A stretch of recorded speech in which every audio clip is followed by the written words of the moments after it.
안녕하세요. 다산이도 강사 오은서입니다. 지금부터 25년도에 시행된 전기제 국무원 9급 전기공학 과목 해설 강의를 시작하겠는데요. 이 시험을 준비하시는 수험생 여러분들께 행운이 가득하시기를 기원하겠습니다. 그럼 1번부터 시작해 보겠습니다. 어떤 점전화에 의하여 발생한 전위를 처음 전위의 3분의 1로 하려면 전하로부터 거리를 몇 배로 하면 되는가? 우리가 점전화에 의한 전위 공식을 복습해보면요. 플러스 Q쿨롱이 이렇게 있다고 했을 때 이로부터 R미터 떨어진 이 점에서의 전위 공식 V는요. 4파이 엡실론 R분의 Q라는 공식이 있겠습니다. 지금 문제에서는 전하로부터 떨어진 거리 R에 대해서 지금 물어보고 있죠. 우리가 전위 V와 거리 R은 서로 반비례 관계가 되겠습니다. 정리해보면 V는 R에 반비례한다. 그래서 우리가 지금 보시면 전위를 처음 것에 3분의 1배가 되게 하려면 우리가 거리 자체는 3배가 되면 되겠죠. 즉 R이 3R이 됐을 때 3R분의 1이 되기 때문에 결국에 전체적으로 우리가 전위가 3분의 1배가 되는 것을 알 수 있겠습니다. 따라서 거리 자체는 3배를 하는 것이 정답이 되겠습니다. 정답은 4번이 되겠습니다. 서로 다른 종류의 금속을 접속하고 접속점을 서로 다른 온도로 유지하면 기전력이 발생하여 일정한 방향으로 전류가 흐르는 현상은 우선 이 문제는 우리가 열전 현상에 관련된 내용인데요. 이 열전 현상에 나오는 우리가 대표적인 3가지를 키워드 위주로 한번 알아보도록 하겠습니다. 열전 현상에서 처음에는 톰슨 효과라는 것이 있어요. 톰슨 효과의 키워드는 우리가 동일한 금속을 기억을 합니다. 그래서 암기하실 때 톰슨은 동슨 이렇게 기억을 해주시면 좋을 것 같습니다. 이것을 제외한 제백 효과라든가 펠티 효과는 동일한 금속이 아니라 서로 다른 두 금속을 다루는 내용이에요. 그래서 한번 정리를 해보면 펠티의 효과 먼저 보겠습니다.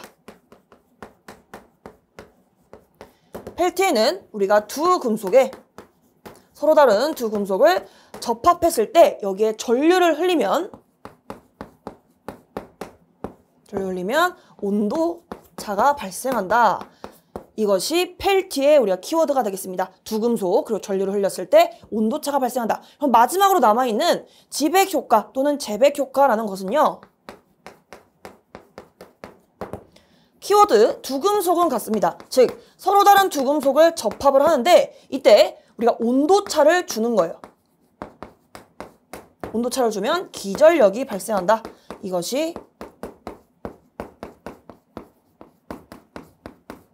우리가 제백 효과의 키워드가 되겠습니다. 이 문제를 한번 다시 볼게요. 일단 동일한 금속은 아닙니다. 즉 톰슨 효과는 아니라는 것을 알 수 있고 서로 다른 두 금속이긴 한데 지금 서로 다른 온도로 유지하면 이 말이 온도차를 주었다는 겁니다. 이랬더니 기전력이 발생하여 일정한 방향으로 전류가 흐른다. 즉 우리가 제백 효과에 관련된 내용임을 알 수 있겠습니다. 따라서 여기 정답을 골라주시면 지백 효과 3번을 골라주시면 되겠습니다.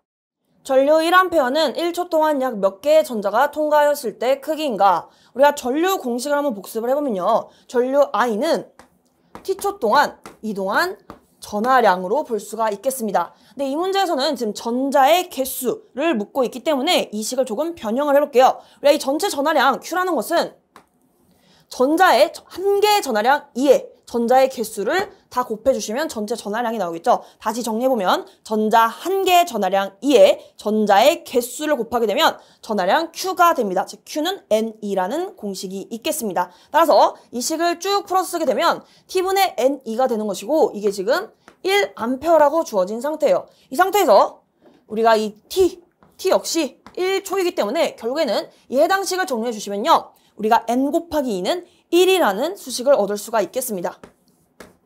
이걸 통해서 우리가 구하고자 하는 전자의 개수 N은 2분의 1이죠. 이때 2는 전자 한 개의 전하량이라고 했습니다. 지금 문제에서는 크기를 물어보고 있기 때문에 원래는 전하량이 마이너스가 붙긴 하지만 크기만 고려를 해보겠습니다. 그럼 우리가 이때 2는 1.602 곱하기 10의 마이너스 19승이 되는 것이고 이것분의 1을 계산해 주시면 되겠습니다. 이 해당 식은요. 이렇게 쪼개서 계산해 볼게요. 1.602 분의 1 곱하기 10의 마이너스 19승 분의 1로 계산을 해보겠습니다. 그러면 이 식은 1.602 분의 1 곱하기 10의 마이너스 19승 분의 1이니까 바로 이렇게 19승으로 작성할 수가 있겠습니다. 우리가 지금부터 해야 될 것은 이 해당 식을 계산해 주시면 되는데요.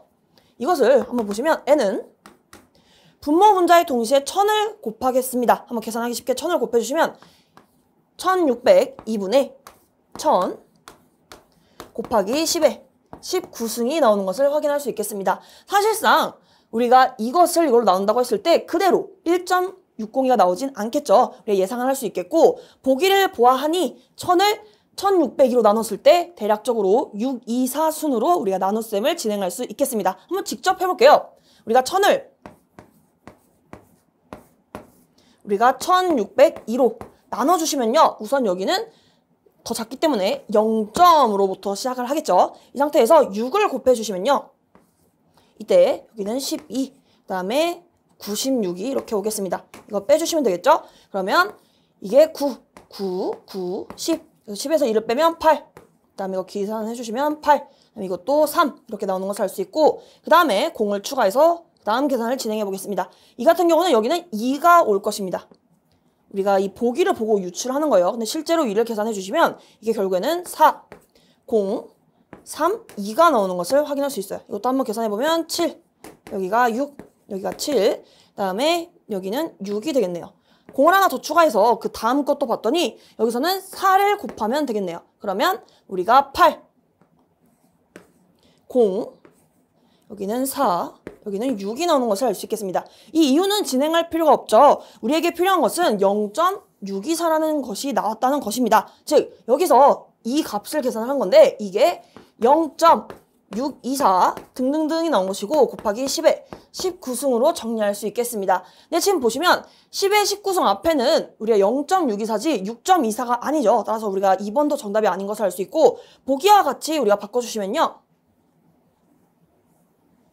우리가 여기를 10을 곱하고 10을 다시 하나 빼주시면 되겠죠. 즉, 이 19승을 하나 가져왔다고 생각해 주시면 6.24 곱하기 10에 18승으로 바꿀 수 있겠습니다. 괜찮으신가요? 우리가 여기서 조금 더 추가 설명을 해보자면 10의 19승이라는 것은 우리가 10에 1승 곱하기 10에 18승이죠. 근데 이 10의 1승을 여기다가 곱한 것 뿐이에요.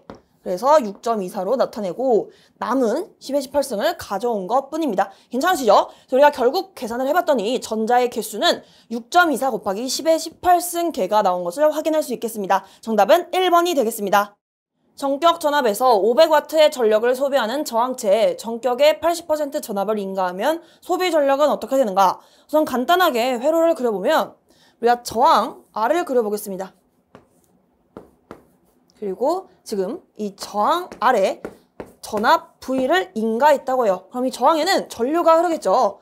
이렇게 저항의 전류가 흐름으로써 우리가 이 저항에서 발생하는 전력을 소비 전력이라고 합니다. 이 소비 전력의 공식에는 I 제곱 R도 있고 우리가 R분의 V제곱도 있죠, 여러분.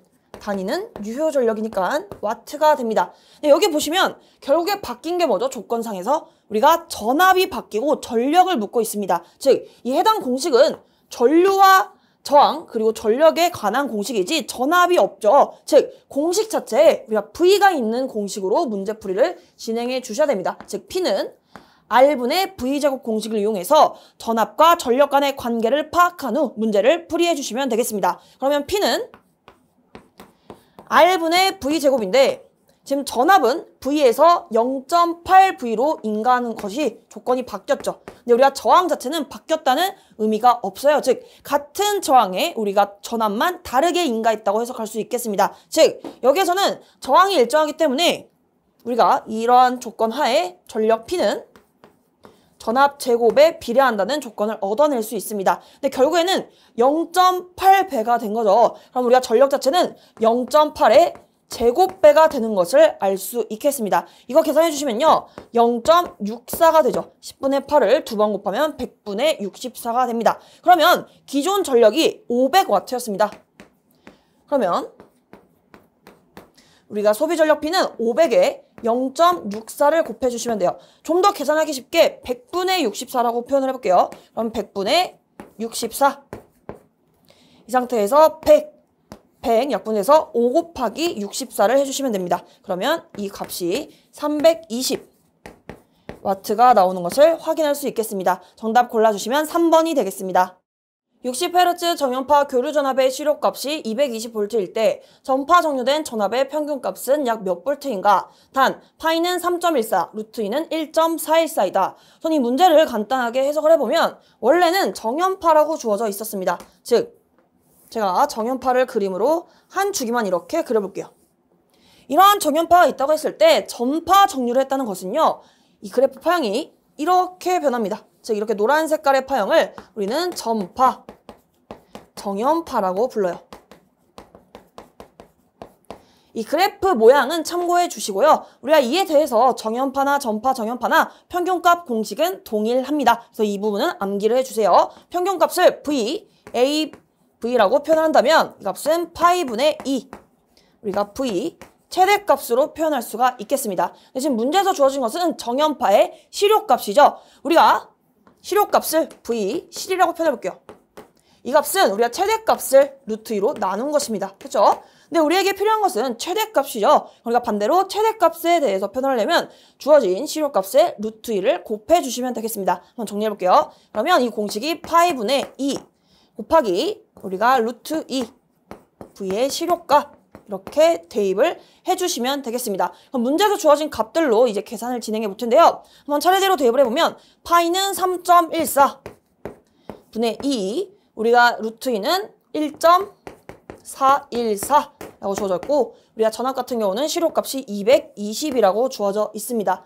이 상태에서 제가 계산하는 팁을 좀 드리면 제가 이렇게 보겠습니다. 분모 분자의 동시에 100을 곱해볼게요. 즉 100분의 100을 곱해보겠습니다. 그러면 3.14는 314가 되고요. 우리가 분자 같은 경우는 이렇게 141.4로 표현할 수가 있겠습니다. 그럼 이 상태에서 이 공 하나를 여기다가 곱하게 되면 1414로 나타낼 수가 있겠네요. 그럼 이 해당식을 조금 바꿔서 이렇게 표현해 보겠습니다. 우리가 V, A, VE는 314 분의 2 곱하기 1414 그다음에 22가 되겠습니다. 이 상태에서 약분을 좀 진행을 해볼게요. 우리가 2로 약분을 하게 되면 여기는 1호 7이 나오겠네요. 314를 2로 나누게 되면 이렇게 되겠습니다. 이 상태에서 우리가 157에 9를 곱해 주시면요. 이 값이 몇이 나오냐면 여기가 63, 9, 45니까 여기가 51, 여기는 이렇게 나옵니다. 즉 우리가 157 곱하기 9는 1413이 나오는데요. 이 수치가 굉장히 비슷하죠. 따라서 이렇게 보겠습니다. 157과 1413은 아니지만 제가 가깝기 때문에 약분이 가능하다고 대략적으로 계산을 해보겠습니다. 그럼 결국에 남는 것은 뭐죠, 여러분?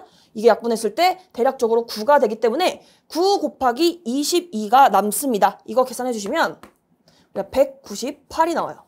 즉 대략적으로 계산했을 때 평균값은 대략적으로 198V가 나오겠습니다. 이러한 계산 팁도 우리가 반드시 똑같진 않더라도 빨리 계산하기 위해서 이렇게 약분하는 과정도 참고해 주시면 좋을 것 같습니다. 정답 골라주시면 2번이 되겠습니다.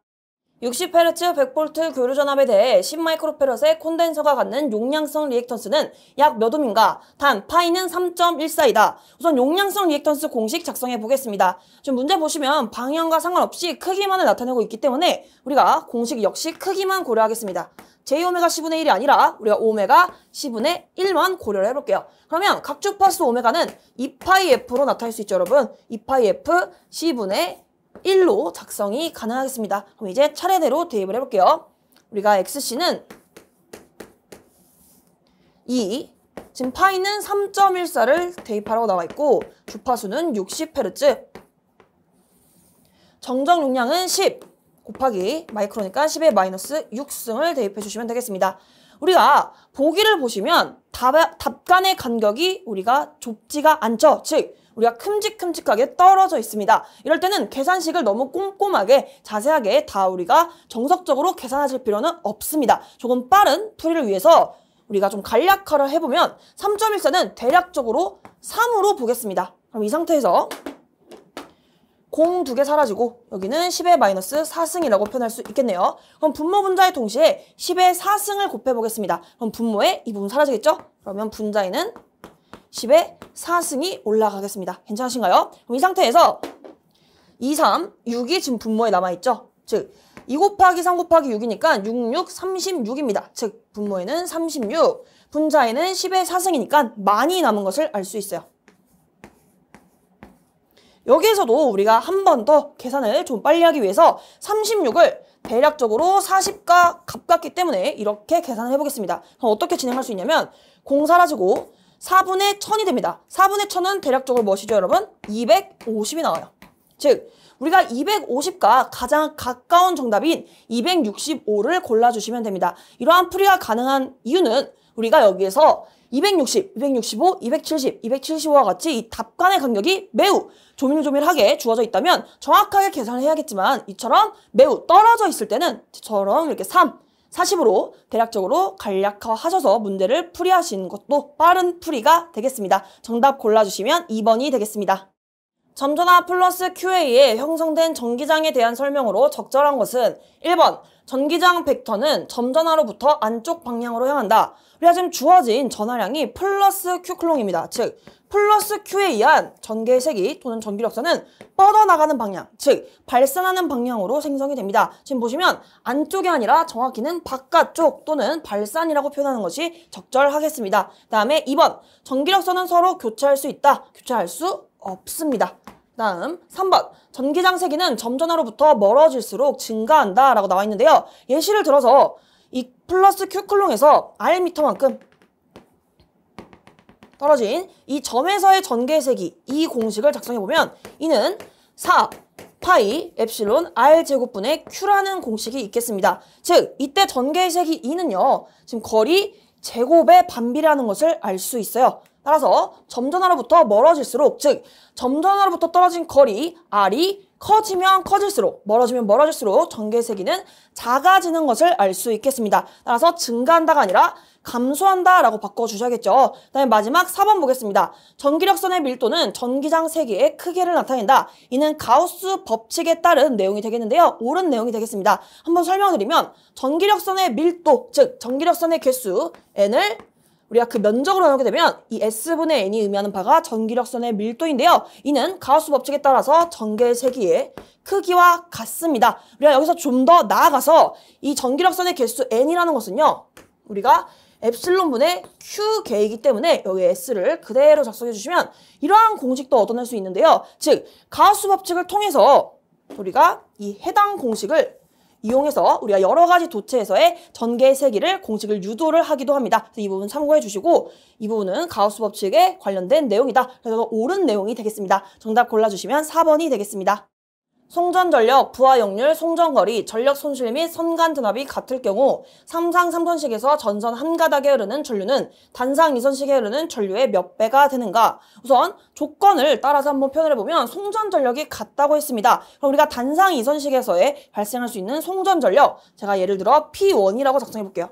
P1은 단상이기 때문에 바로 VI 코사인 세타로 표현이 가능하겠습니다. 단위는 유효전력의 단위가 나오겠고요. 그 다음에 삼상 3선식에서 송전전력을 한번 표현해보면 제가 이것도 편의상 P3라고 표현을 해볼게요. 삼상 3선식에서의 송전전력을 의미하겠습니다. 우리가 이때는 루트 3 V I 코사인 세타가 되는 것을 알 수 있어요. 둘 다 단위는 와트이고요. 각각 우리가 흐르는 전류를 I1, I3라고 한번 이름을 지어보도록 하겠습니다. 이 상태에서 지금 문제가 무엇을 말하고 있냐? P1과 P3가 같다는 거예요. 그래서 한번에 작성을 해보면 V, I1 곱하기 코사인 세타는 루트 3 V, 그 다음에 I3 코사인 세타라는 것인데요. 지금 문제에서 코사인 세타, 즉 역률이 같다고 나와 있습니다. 그리고 전압 V 역시 같다고 나와 있어요. 이렇게 약분이 가능하고 결국에는 지금 문제에서 묻는 것이 삼상 3선식에서 한 선에 흐르는 전류, 즉 I3를 묻고 있어요. 그럼 이 해당 식에서 I3로 정리만 해주시면 되겠습니다. 그러면 동시에 루트 3으로 나눠주시면 되겠네요. 이 식을 조금 이쁘게 정리해보면 I1은 루트 3, I3라고 나왔기 때문에 우리가 I3만 정리를 해주시면요. I3는 루트 3분의 1 곱하기 I1이 나오는 것을 확인할 수 있겠습니다. 따라서 삼상 3선식의 전선 한 가닥에 흐르는 전류 I3는 단상 2선식에 흐르는 전류 I1의 루트 3분의 1배가 된다는 것을 알아낼 수 있겠습니다. 결론은 간단하게 이 전력과 이 전력이 같고 전압이 같고 역률이 같기 때문에 다 약분이 돼서 이렇게 전류에 관한 우리가 관계식을 뽑아낼 수 있겠습니다. 정답을 골라주시면 3번이 되겠습니다. 교류 송배전 전력계통의 표준 전력 공급 방식에 해당하지 않는 것은 우리가 교류 표준 공급 방식을 한번 정리를 해보면 우리가 대표적으로 4가지가 있습니다. 차례대로 단상 2선식, 그다음에 단상 3선식, 그리고 삼상 3선식, 그리고 삼상 4선식으로 정리할 수 있어요. 여기에 없는 우리가 지금 보기 보시면 2번의 단상 4선식이 우리가 오답이 되겠습니다. 따라서 정답을 골라주시면 2번이 되겠습니다. 가공 송전 선로에서 동일한 전선의 수평 정력과 경관을 각각 2배로 하였을 때 전선의 이도는 처음과 비교해 어떻게 달라지는가? 이때 전선의 이도라는 것은 전선의 처짐 정도를 나타냅니다. 그림으로 표현을 해보면 제가 이렇게 전주가 있다고 하고 전선이 있는데 이 전선이 처진 정도를 우리가 이도라고 표현을 해요. 즉, 이 전주의 높이를 기준으로 이 처진 정도, 이 부분을 D라고 하고 이도라고 말을 합니다. 이 이도에 관련된 공식으로는요. T는 8T분의 WS 제곱으로 표현이 가능해요. 이때 단위는 미터가 됩니다. 여기서 T는 수평 장력을 의미하고요. W는 전선의 중량, S는 우리가 경관, 즉 지지물간 거리를 의미하겠습니다. 네, 지금 문제에서 뭐가 같다고 했냐면 동일한 전선이라고 했어요. 전선이 동일하다면 우리가 전선의 중량도 동일하겠죠. 그래서 우리가 이 W는 고려하지 않고 지금 문제에서 무엇이 주어졌냐? 수평 장력 T가 우리가 2T로 2배가 되었다고 했고요. 경관 역시 S가 2S가 되었다고 합니다. 그러면 우리가 이도는 어떻게 되죠, 여러분? 이 공식에 그대로 대입해서 우리가 풀이하는 방법도 있겠지만 이 배치를 보고 빠르게 풀이할 수도 있습니다. 우리가 이도는 보시면 T는 분모에 있죠. 즉 2분의 경관은 제곱이기 때문에 2의 제곱배가 되는 것을 알아낼 수 있겠습니다. 그래서 이거 계산해 주시면 2만 남기 때문에 2배가 되는구나 라는 것을 빠르게 계산을 할 수가 있겠고요. 이 부분이 조금 헷갈리시는 분들은 이 값들을 그대로 여기다가 대입을 하셔도 됩니다. 한번 같이 대입을 해보겠습니다.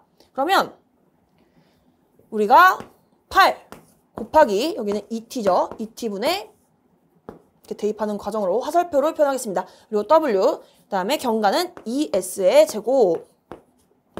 그러면 제가 2는 앞으로 빼볼게요. 그러면 우리가 2 곱하기 8t분의 이거 계산해 주시면 4s 제곱이죠. 따라서 4 앞에 먼저 작성하고 w, s 제곱 이렇게 표현해 보겠습니다. 그러면 여기에서 8t분의 WS제곱은 기존의 2도 D였어요. 그쵸? 근데 제가 여기다가 작성한 이 식은 우리가 이렇게 각각 2배로 했을 때 D 다시를 의미하는 거죠. 그 이후의 2도를 의미합니다. 그럼 남은 것들을 봤더니 2분의 4가 있죠. 2분의 4를 계산해 주시면 이게 2가 됩니다. 즉, 우리가 이 식을 통해서 D 다시가 2D라는 결론을 똑같이 얻어낼 수 있겠습니다. 이렇게 공식 자체에 그대로 이 2T와 2S를 대입하셔서 변화를 보셔도 되고요. 아니면 우리가 이 문자를 참고해 주시고 분모에는 2, 그리고 분자에는 제곱이 되었기 때문에 2의 제곱 하셔서 빠르게 2배를 계산하셔도 되겠습니다. 정답 골라주시면 3번이 되겠습니다.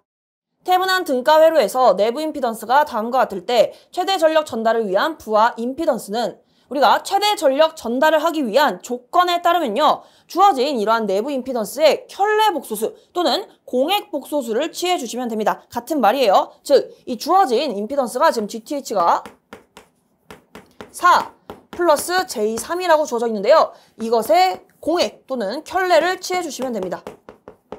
이 켤레 복소수의 의미는 복소수의 이 허수 부분에 부호를 반대로 해주시면 돼요. 여기는 지금 플러스이기 때문에 마이너스로 바꿔주시면 되겠죠. 따라서 우리가 부하 임피던스를 제가 의미로 GL이라고 표현을 해보면요. 실수 부분은 그대로 가져옵니다. 그런데 이 허수 부분은 부호를 반대로 바꿔서 마이너스 J3으로 표현만 해주시면 끝나겠습니다. 그래서 우리가 여기서는 키워드를 뽑을 때 최대 전력 전달을 위한이기 때문에 이 관련된 조건을 활용하셔서 켤레 복소수 또는 공액 복소수를 취하자. 따라 정답을 골라주시면 2번이 되겠습니다.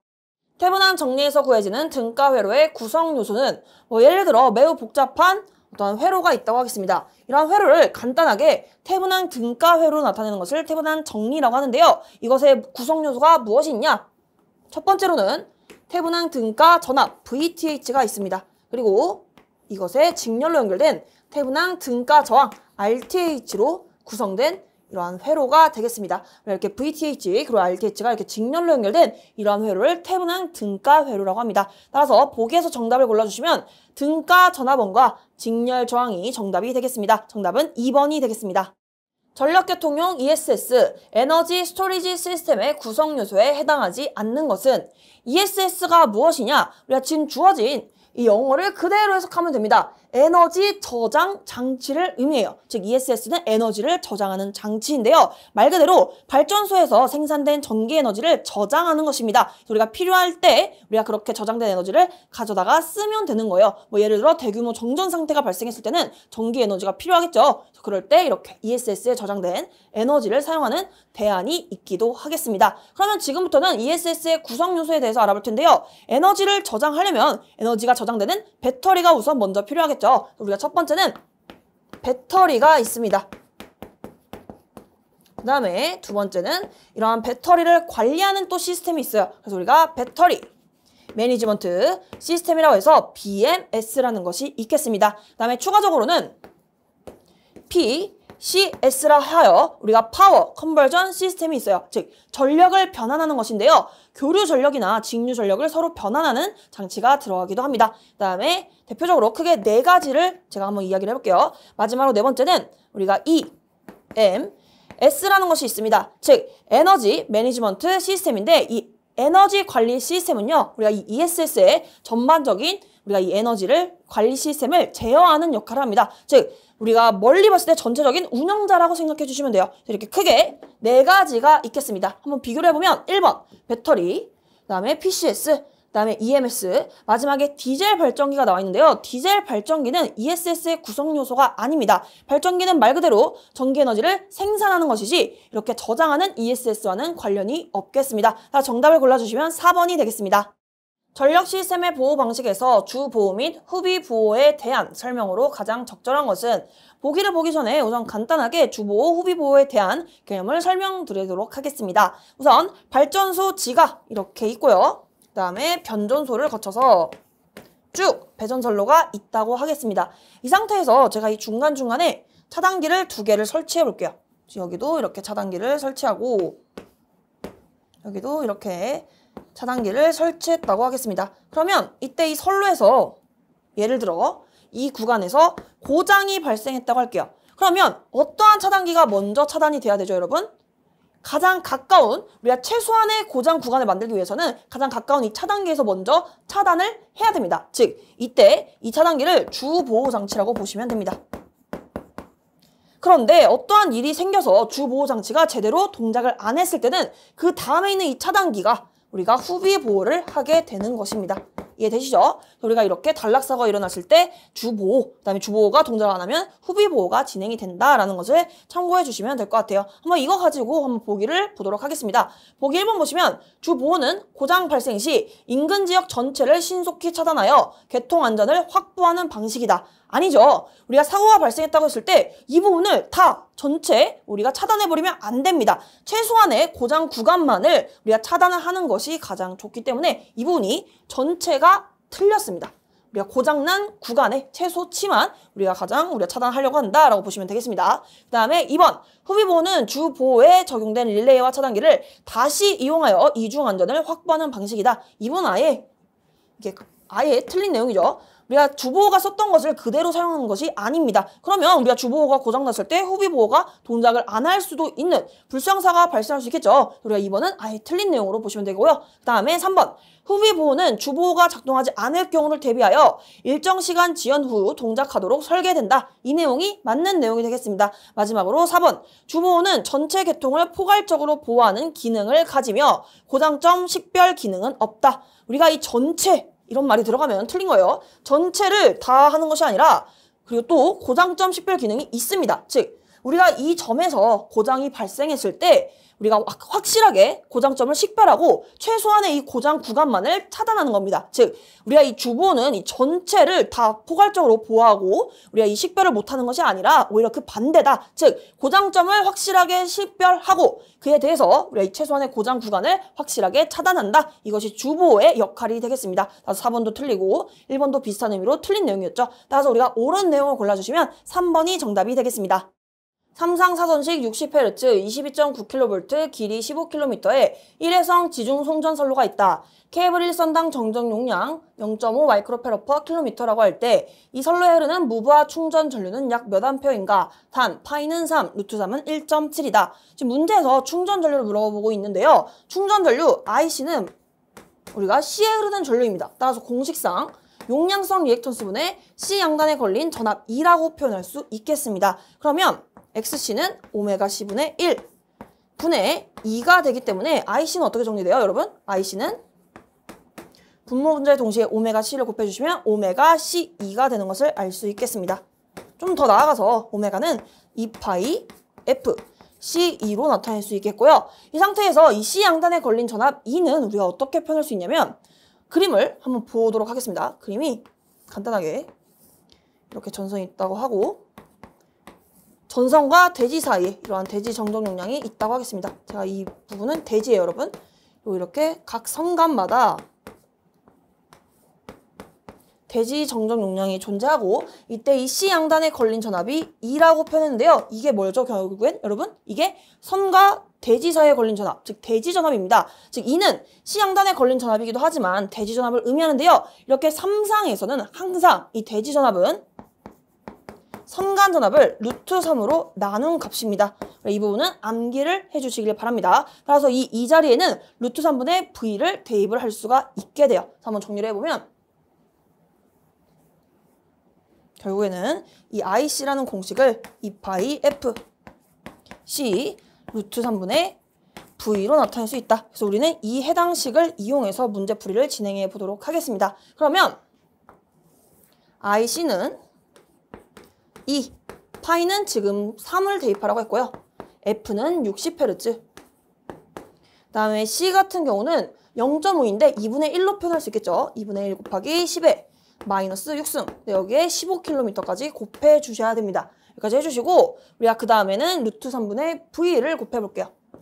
루트 3분의 선간전압은 22.9 kV이고 여기에 우리가 뭐까지 해야 돼요, 여러분? 10의 3승까지 곱해 주셔야 됩니다. 우리가 22.9kV이기 때문에 이렇게 10의 3승까지 곱해 주시고요. 한번 계산을 정리해보면 IC는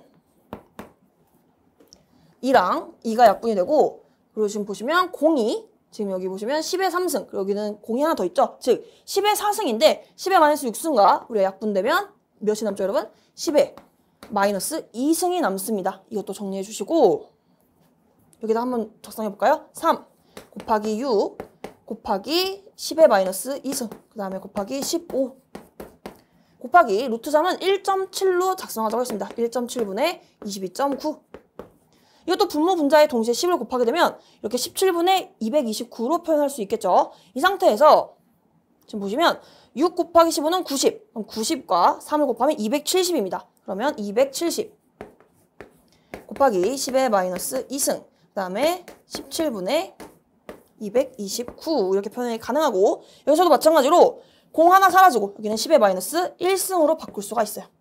그러면 식을 조금 정리를 해봤을 때 쭉 가게 되면 분자에는 229 곱하기 27 그리고 이것을 170으로 나눠주시면 되겠습니다.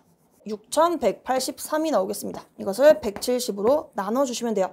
이거 해주시면 대략적으로 이 값이 36.4 암페어가 나오는 것을 확인할 수 있겠습니다. 따라서 정답을 골라주시면 2번이 되겠습니다. 전압과 전류 간의 위상차를 묻는 문제가 나왔는데요. 이러한 유형의 경우에는 사인이면 사인, 아니면 코사인이면 코사인으로 맞춰주신 다음에 위상차를 구해주셔야 되는데요. 우선 우리는 코사인에서 사인으로 바꾸는 방향으로 접근해 보겠습니다. 그래서 여러분들은 이 문제를 풀 때 꼭 이것만 기억을 해주시면 좋을 것 같아요. 코사인 오메가 t는 뭐랑 같냐면 사인 오메가 t보다 90도 빠르다. 이렇게 기억을 해주시면 될 것 같아요. 즉 코사인 자체를 사인으로 바꿀 때는 우리가 모양은 그대로 코사인을 사인으로 작성해 주시면 되는데 플러스 90이 붙는다는 것을 기억을 해주시면 좋을 것 같습니다. 이 수식의 의미를 한번 살펴볼게요. 우리가 전개에서 플러스는 항상 빠른 것을 의미합니다. 그래서 여기서 한번 그래프 파형을 그려보면 이렇게 오메가 t에 대해서 코사인 파형을 그려보겠습니다. 한 주기를 이렇게 그려볼게요. 그러면 우리가 이때 사인은 어떻게 그려지죠, 여러분? 사인은 우리가 이렇게 그릴 수가 있겠습니다. 그쵸? 이렇게 한 주기를 그려봤는데요. 코사인 파형을 조금 제가 앞에 연장을 시켜볼게요. 이렇게. 즉, 우리가 코사인은 사실상 사인을 조금 움직인 것밖에 되지 않습니다. 즉, 똑같아요, 여러분. 이걸 제외하고 보면 사인 분홍 색깔이 그대로 왼쪽으로 시프트 된 게 보이시죠? 그래서 이게 코사인과 사인의 관계가 되겠는데요. 이 차이가 무엇이냐?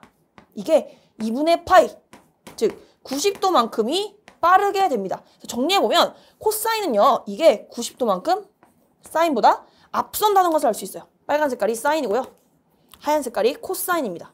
즉 코사인 그래프는 사인보다 이 출발 지점, 즉 스타트가 90도 빠릅니다. 따라서 우리가 코사인은 사인보다 90도 빠르다, 이런 수식적인 의미가 이렇게 그림으로 표현이 되겠습니다. 여러분들은 이 그림 모르셔도 됩니다. 이 해당 공식만 잘 기억을 해주신다면 우리가 이 문제는 충분히 풀이할 수 있어요. 한번 접근해보면 전류 코사인을 사인으로 바꾸는 것이 우리가 편하겠네요. 그러면 전류 i를 바꿔보겠습니다. 전류 i는 최대값은 그대로 작성해 주시고 코사인을 사인으로 바꿀게요. 이 상태에서 이 뒤에 것은 그대로 작성합니다. 오메가 t 마이너스 100도. 그런데 코사인을 사인으로 바꿨으니까 플러스 90도를 해줘야 되는 겁니다. 괜찮으시죠? 우리가 이 플러스 90만 기억해 주시면 돼요. 그러면 전류 i는 im 사인 오메가 t. 이 부분 계산해 주시면 마이너스 10도가 됩니다.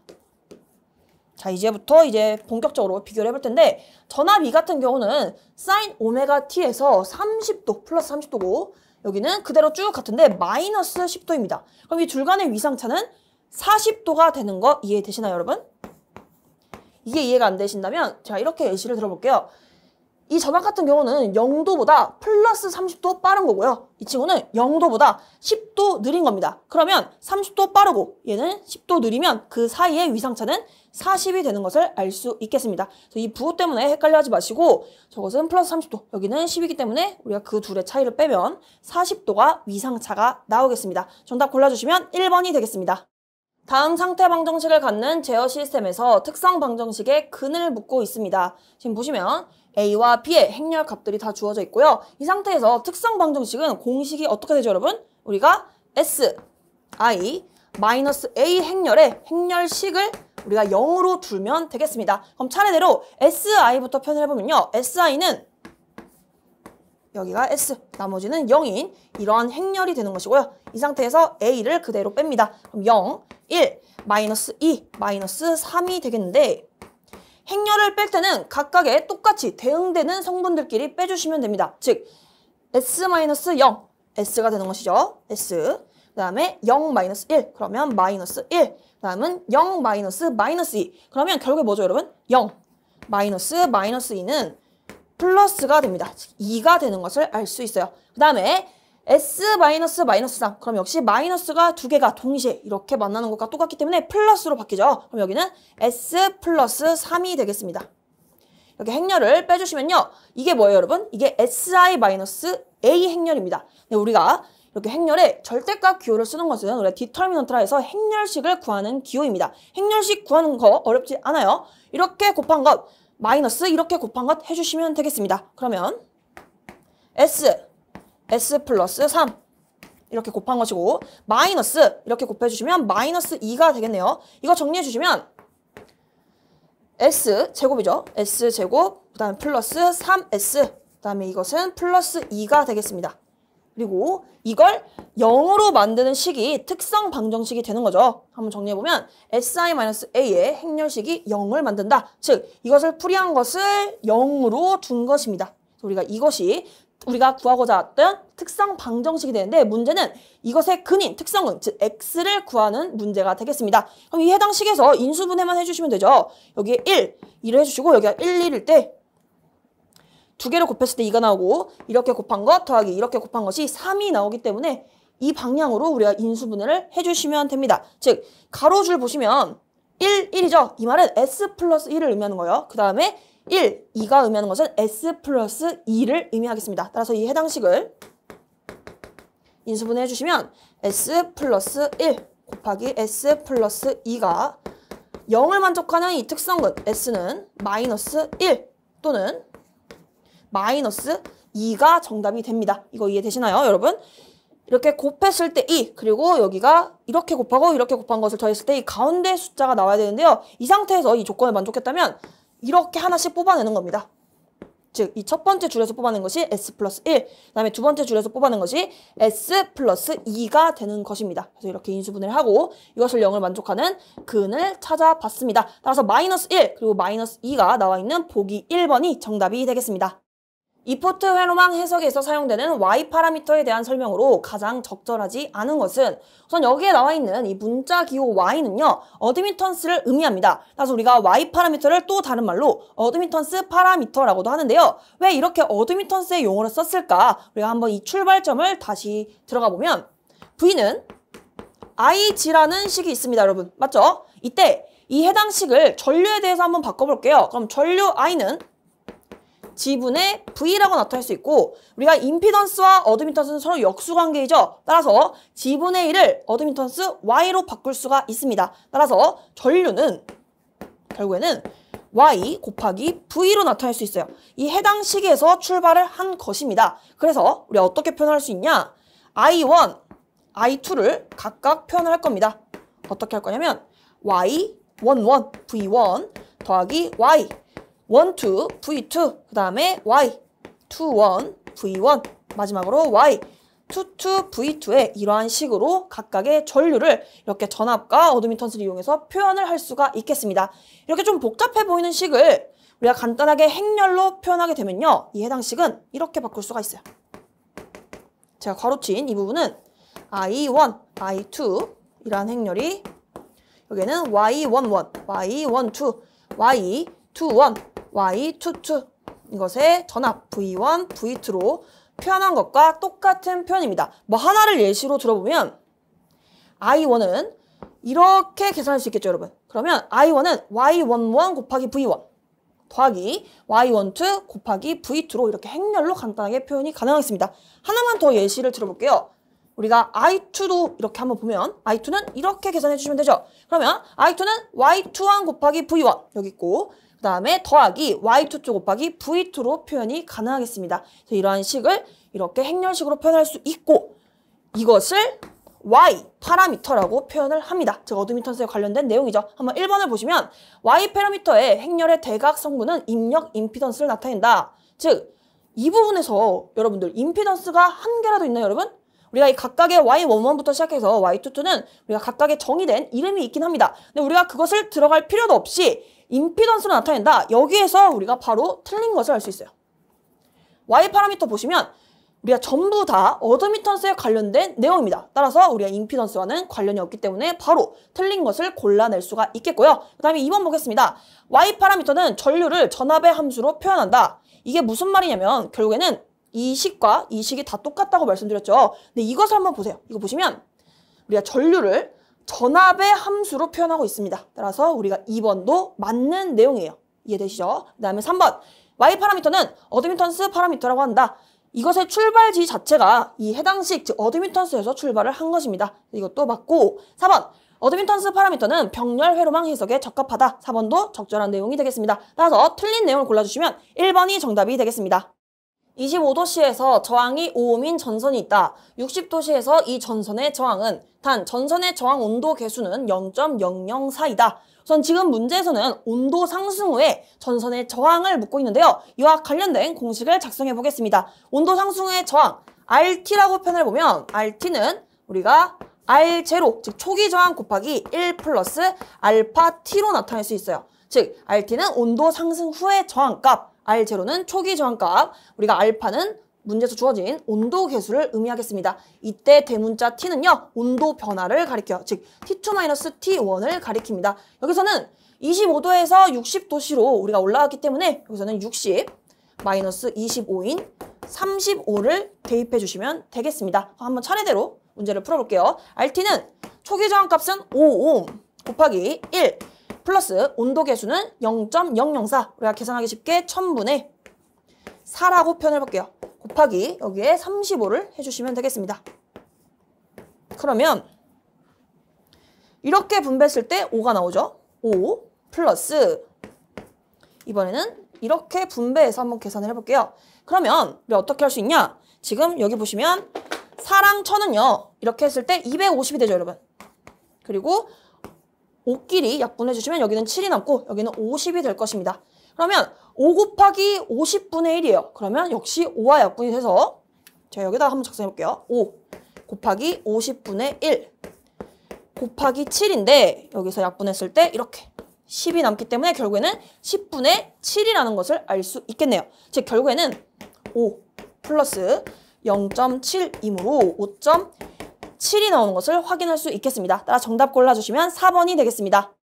표피효과에 대한 설명으로 적절하지 않은 것은 우리가 표피효과라는 것은 도체에 전류가 흐르게 됐을 때 이 전류가 도체 표면에 집중해서 흐르는 현상을 표피효과라고 합니다. 이때 제가 이 전류를 이렇게 간단하게 그림으로 표현해봤는데 이 두께를 제가 델타라고 해보면요. 이 델타를 뭐라고 하냐면 침투 깊이라고 합니다. 즉 델타가 작으면 작을수록 이 침투 깊이가 작으면 작을수록 전류가 더욱 우리가 표면으로 집중해서 흐른다는 것을 의미하기 때문에 이것과 같은 말은 표피효과가 커진다라고 이해해 주시면 됩니다. 화살표로 나타내보면 이렇게 서로 반비례 관계가 된다는 것을 이해를 해주시고요. 여기서 추가적으로 우리가 이와 관련된 공식 꼭 기억해 주셔야 되죠. 침투 깊이 델타는요. 루트 파이 F 뮤 시그마 분의 1이라는 공식이 있습니다, 여러분. 이때 F는 주파수, 뮤는 투자율, 시그마는 도전율을 의미하겠습니다. 그래서 이걸 보고 한번 시작을 해볼게요. 1번 보시면 표피효과는 도체의 도전율이 클수록 커진다. 도체의 도전율, 시그마를 의미한 거죠. 시그마가 커지면 분모가 커지는 것이기 때문에 침투 깊이는 작아질 테고 작아지면 표피효과는 커집니다. 맞는 내용이 되겠습니다. 그 다음에 2번, 표피효과는 인가전압의 주파수가 높을수록 커진다. 주파수가 커지면 역시 분모가 커지고 우리가 이 델타가 작아지고 델타가 작아지면 표피효과가 커진다고 했습니다. 이것도 맞는 내용이에요. 그 다음에 3번, 표피효과는 도체의 저항률이 클수록 작아진다. 저항률이라는 것은요, 여러분, 우리가 고유저항과 같은 말입니다. 고유저항, 로를 의미하는 거죠. 고유저항과 우리가 도전율 시그마는 서로 역수 관계가 있습니다. 즉, 한번 작성해보면 우리가 시그마는 결국에는 로우분의 1이라고 표현할 수 있죠. 서로 역수 관계니까. 대신 문제에서 이 저항률이 크다고 했어요. 저항률이 크다는 말은 도전율은 작다는 거죠. 도전율이 작게 되면 이게 어떻게 돼요, 여러분? 이 화살표 방향이 도전율이 작아졌을 때 분모가 작아지기 때문에 전체 값은 커지는 것을 알 수 있어요. 그러면 이 침투 깊이가 커지면 표피효과는 반대로 반비례 관계니까 작아지는 것을 알 수 있겠죠. 따라서 이 부분도 작아진다. 맞는 내용이 되겠습니다. 마지막으로 4번. 표피효과는 도체의 투자율이 클수록 작아진다가 아니라 커져야겠죠. 여기 보시면 투자율이 커지면 커질수록 우리가 분모가 커지기 때문에 침투 깊이는 작아지고 침투 깊이가 작다는 말은 표피효과가 크다는 말입니다. 따라서 이 작아진다가 아니라 커진다로 바꿔야 올바른 보기가 되겠습니다. 따라 정답을 골라주시면 4번이 되겠습니다. 교류 회로에서 직렬 RLC 회로가 공진 상태에 있을 때 특성으로 적절한 것은 우리가 RLC 직렬 회로를 그려보도록 하겠습니다. 그러면 이렇게 R, 여기가 L, 여기가 C가 이렇게 직렬로 연결되어 있다고 했을 때 이러한 회로에서 교류 전압을 인가를 하는데 인가를 계속 하다가 이때 이 전압과 이 회로에 흐르는 전류가 있겠죠, 여러분. 이 전류가 동이상이 됐을 때를 우리가 공진 상태라고 표현합니다. 이와 관련된 공진 조건으로는요. 우리가 이 유도성 리액턴스 XL과 용량성 리액턴스 XC가 같다는 것이 공진 조건 중에 하나입니다. 뭐 예를 들면 여기가 오메가 L, 여기는 오메가 C분의 1이다 라고 표현을 할 수가 있게 돼요. 추가적으로 원래 이렇게 RLC 직렬 회로에서 직렬 합성 임피던스 G를 계산할 때는요. 어떻게 계산하죠, 여러분? R 플러스 J 오메가 L 플러스 J 오메가 C분의 1로 표현할 수가 있습니다. 이 부분은 분모 분자의 동시에 J를 곱하시게 되면요. J제곱은 마이너스가 되기 때문에 어떻게 바꿀 수도 있냐면 간단하게는 마이너스 J 오메가 C분의 1로도 표현이 가능해요. 이때 임피던스를 다시 바꿔볼게요. 그러면 R, J로 묶어주시면 오메가 L 마이너스 오메가 C분의 1이 되는데요. 우리가 이 상태에서 이 공진 조건에 따르면 이게 뭐예요, 결국에 여러분? 이게 0이라는 겁니다. 이 해당식을 좌변으로 넘기면 0이죠. 즉 오메가 L 마이너스 오메가 C분의 1이 0이 된다. 그 말은 공진일 때 임피던스가 뭐라는 거예요, 여러분? R이라는 거예요. 원래는 R 플러스 J 오메가 L 그 다음 쭉 이렇게 긴 식이었는데 공진이라고 했을 때는 이렇게 R이라는 값으로 우리가 간단하게 나타낼 수 있다. 그 말은 이 값이 뭐죠, 여러분? 최소값입니다. 원래 이만큼 있었는데 이게 아예 사라진 거죠. 따라서 우리가 가장 최소값인 임피던스가 R로 나타낼 수가 있다는 이러한 특징도 있게 되고요. 이걸 토대로 전류 I를 작성해 보면 우리가 I는 G분의 V라고 표현할 수 있습니다. 근데 우리가 이 G 자체가 바로 R로 이렇게 최소값으로 나타낼 수 있었죠. 즉 분모값이 최소라면 이 전체 전류값은 최대라는 것도 우리가 알아낼 수가 있겠습니다. 즉 우리가 직렬 공진의 특징으로는 전류는 최대가 된다 라는 것도 있어요. 정리해보면 이게 공진 조건 꼭 기억을 해주시고요. 이에 대해서 임피던스는 최소가 되고 전류 I는 최대가 된다는 것도 같이 기억을 해주시면 좋을 것 같습니다. 한번 문제 보기를 같이 보시면요. 1번 인덕터와 커패시터의 리액턴스는 같지 않다가 아니라 같죠. XL과 XC는 같다고 했습니다. 그 다음에 2번 회로의 임피던스는 최소값이 된다. 맞는 내용이 되겠습니다. 그 다음에 3번 전류는 최소가 된다. 최소가 아니라 최대가 된다로 고쳐야겠죠. 그 다음에 4번 전압과 전류 사이의 위상각은 뿔마 90도이다. 이게 아니라 우리가 이렇게 L과 C를 다 고려하지 않고 R만의 회로로 나타낸 것이기 때문에 이때 전압과 전류 간의 위상차는 동이상, 즉 같은 위상입니다. 따라서 위상차는 0도가 되는 것을 알 수 있겠습니다. 따라서 정답을 골라주시면 2번이 정답이 되겠습니다. 자속 또는 자개 에너지에 대한 설명으로 가장 적절한 것은 1번 자속의 단위는 웨버 퍼 제곱미터로 자개의 강도를 나타낸다. 우리가 자속을 파이라고 작성했을 때 단위는 웨버가 됩니다. 지금 보기 1번에서 말하는 웨버 퍼 제곱미터는 자속 밀도의 단위죠, 여러분. 자속 밀도를 B라고 작성한다면 말 그대로 자속 밀도이기 때문에 자속을 면적 S로 나눠주시면 되겠습니다. 그래서 이에 따른 단위를 보시면 웨버 퍼 제곱미터가 됩니다. 괜찮으신가요? 그래서 우리가 이에 대한 단위는 자속 밀도에 대한 단위지 자속의 단위가 아니기 때문에 이 부분이 틀린 것을 알 수 있겠습니다. 우리가 자개 강도라는 말도 틀리죠. 그 다음에 2번 보시면 자개에 저장된 에너지는 자속과 무관하게 항상 일정하다. 예를 들어 단위 최적당 우리가 자개에 저장되는 에너지를 W라고 한다면 공식에 의해서 2분의 1 뮤 H 제곱 또는 2분의 1 B H 마지막으로 2 뮤분의 B제곱이라는 공식이 있습니다. 단위 체력당 저장되는 에너지이기 때문에 우리가 단위는 줄 퍼 세제곱미터가 되겠습니다. 이 문제에서 보시면 지금 자개의 색이 H 그리고 자속밀도 B로 구성된 공식인 것을 알 수 있겠습니다. 잘 보시면 우리가 결국에는 이 자속 파이는요. 자속밀도 B와 우리가 공식으로 하나로 작성할 수가 있죠. 즉 관련이 있다고 볼 수 있겠습니다. 즉 자속밀도 B는 S분의 파이라고 볼 수도 있고 또는 B는 뮤 H라고 볼 수도 있기 때문에 자속 파이를 작성해보면 파이는 뮤 H S로도 작성이 가능합니다. 즉 자속과 자개도 역시 관련이 있고 자속과 자속 밀도도 관련이 있기 때문에 우리가 이로 이루어진 B와 H로 구성된 이 자개 에너지 공식 역시 자속과 관련이 있다고 볼 수 있겠습니다. 따라서 이 부분은 무관한 게 아니죠. 그 다음에 3번 자속은 자기장의 세기와 무관하며 단지 면적에 의해 결정된다. 우리가 자속, 파이는 뮤 HS입니다. 면적과도 결정이 되지만 자개의 세기 H와도 관련이 있겠습니다. 따라서 이 부분이 틀렸죠. 그 다음에 4번 자개에 저장되는 에너지는 자개의 강도의 제곱에 비례한다. 즉 우리가 여기에서 에너지 공식을 보시면 2분의 1 뮤 H 제곱이 있죠. 즉 자개의 강도의 제곱에 비례하는 것이 맞겠습니다. 따라서 정답을 골라주시면 4번이 되겠습니다.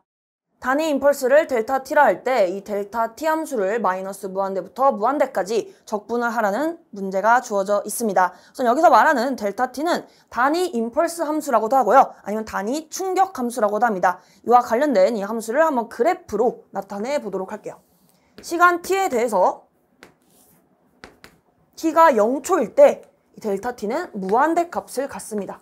즉 다른 때는 어떠한 값도 가지지 않다가 t가 0초일 때만 뻥 하고 무한대 값을 가지는 함수라고 이해해 주시면 되겠습니다. 이와 관련해서 지금 결국에는 이 델타 t 함수를 적분하라는 것이죠. 마이너스 무한대부터 무한대까지 이 함수를 적분하라. 그럼 대체 어떠한 것을 계산을 해야 되냐? 결국에는 면적을 계산한다고 보시면 되겠습니다. 그래서 이 그래프를 조금 보기 쉽게 근사화 시킬게요.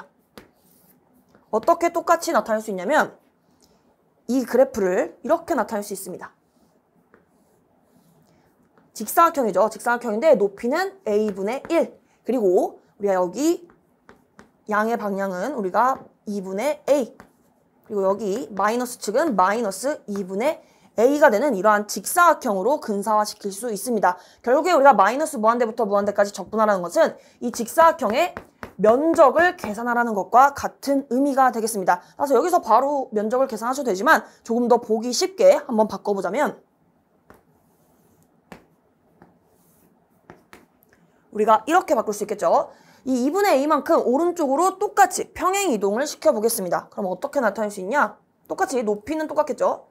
높이는 A분의 1로 갖게 되고 여기가 0이죠, 여러분. 이 왼쪽에 점이 0이고요. 우리가 2분의 A씩 옮긴 겁니다. 그럼 여기는 A가 되는 것을 알 수 있겠습니다. 그래서 우리가 이 직사각형의 면적을 계산할 때는 이러한 사각형으로 이 그래프를 바로 생각하셔도 상관없습니다. 우리가 델타 t의 의미는 t가 0초일 때 무한대의 값을 가지는 친구지만 면적을 계산할 때는 이 직사각형을 떠올리셔도 무방하겠습니다. 그래서 우리가 여기서 직사각형의 넓이를 계산해 주시면 A분의 1이니까 어떻게 구하죠, 여러분?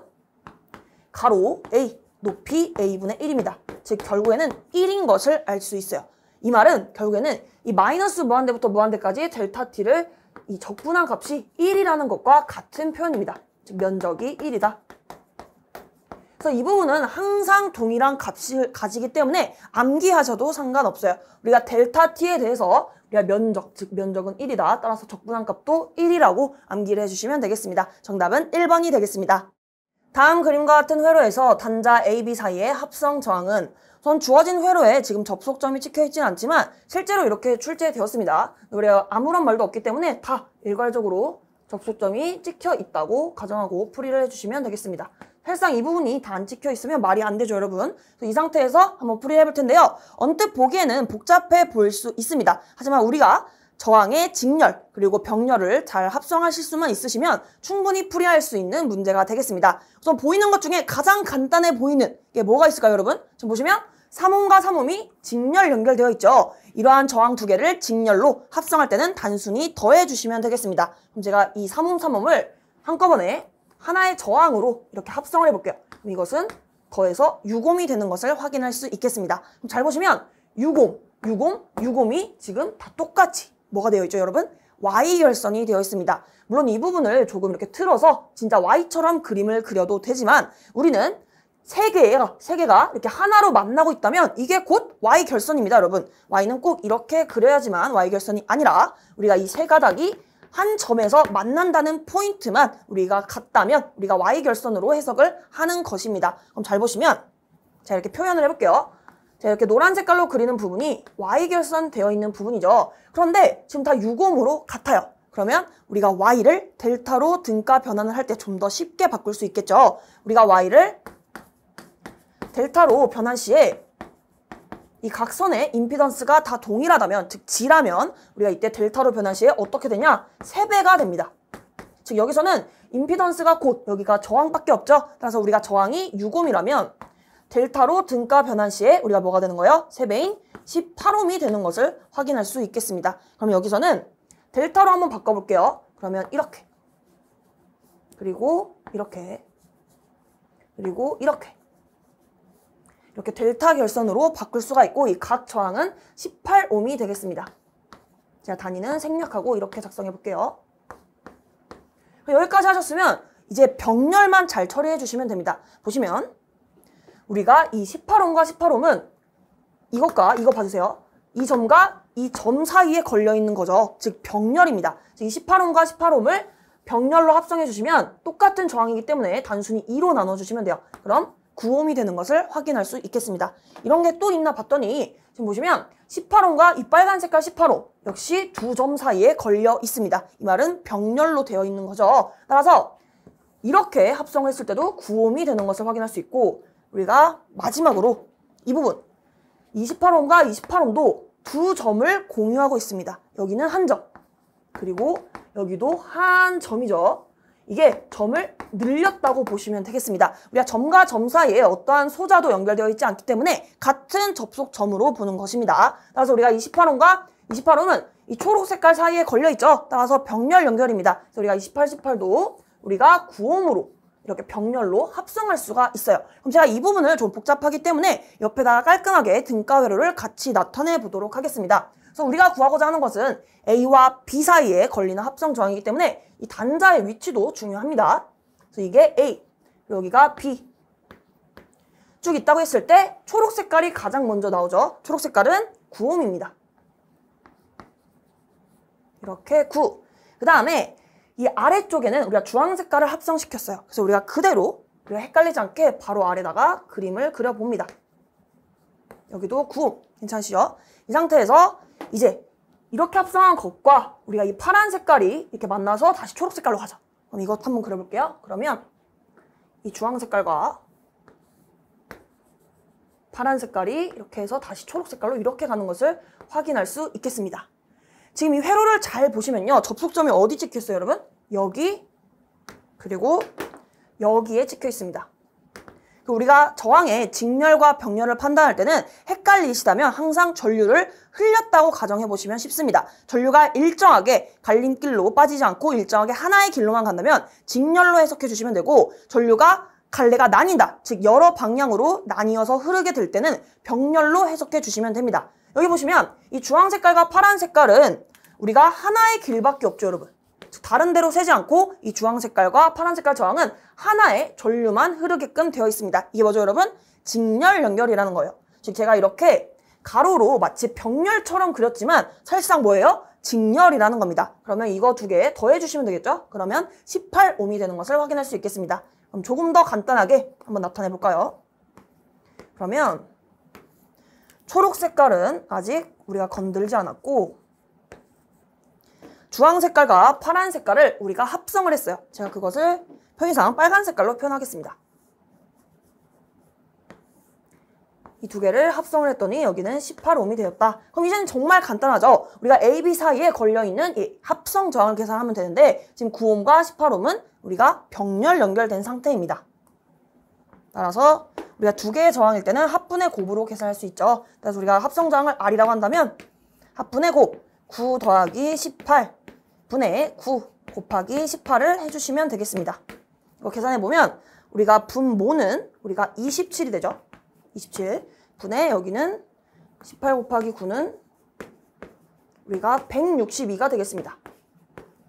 여기에서 지금 보기를 봤더니 딱 떨어지는 것을 예상할 수 있겠습니다. 그래서 우리가 약분을 해보면 3으로 약분하면 여기가 9, 여기는 5, 그 다음에 4가 되고 9와 54를 약분하면 6이 되는 것을 확인할 수 있겠네요. 그러면 6옴이 정답이 되는 것을 확인할 수 있겠습니다. 정답은 1번이 되겠습니다. 어느 수용가에서 부하의 유효전력이 40kW이고 무효전력이 30kB이다. 이 부하의 역률은, 우선 지금 유효전력과 무효전력이 나와 있는데요. 이렇게 전력이 많이 나올 때는 직각삼각형을 활용하시면 조금 쉽게 풀이가 가능합니다. 한번 그려볼까요?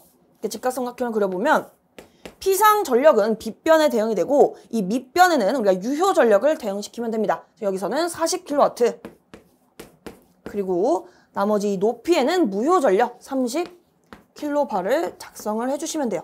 그러면 우리가 직각삼각형에서 3대4의 비율을 가지면 빗변은 5가 되겠죠. 우리가 항상 3대4 대 5의 비율을 갖습니다. 그럼 빗변은 우리가 50kV 암페어가 나오는 것을 바로 계산을 할 수가 있겠습니다. 이거 아니어도 피타고라스 정리를 이용해서 루트 40의 제곱 더하기 30의 제곱으로 계산하셔도 상관없습니다. 이 상태에서 지금 여기가 세타입니다. 여기가 세타일 때 이 부하의 역률은 빗변분의 우리가 밑변을 해주시면 되겠죠. 즉 코사인 세타를 취해주시면 이것이 역률 코사인 세타가 됩니다.